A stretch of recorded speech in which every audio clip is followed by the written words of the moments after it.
Саламатсыздар ма, құрметті ұстаздар, әріптестер, сіздерді Қазақстан Республикасының 30 жылдық мерекелік мерейтойымен шын жүректен құттықтаймын.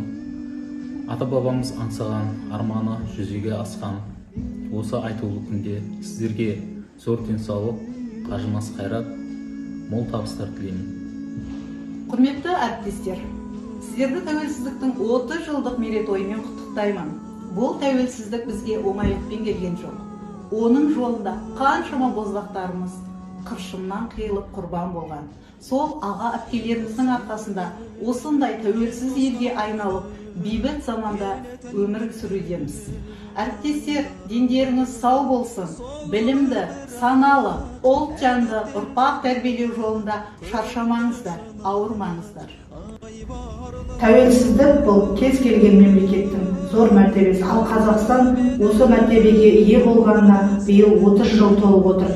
Осы 30 жылдық тәуелсіздік мерекесін әрбір қазақ жүрегімен сезінуі керек. Осы ата-баба қанымен келген тәуелсіздік күні құтты болсын. Ата-бабамыз армандап өткен тәуелсіз ел болу мәртебесін бүгінгі ұрпаққа бұйырған зор бақыт. Осы қуанышымыз құтты, бақытымыз баянды болсын, тәуелсіздігіміз құтты болсын.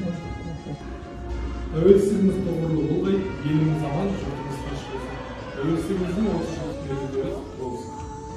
Аға желбіреген, бүгінгідей айбынды да абыройлы, беделді де берекелі, ынтымағы мен бірлігі жарасқан еліміздің тәуелсіздігі баянды болғай.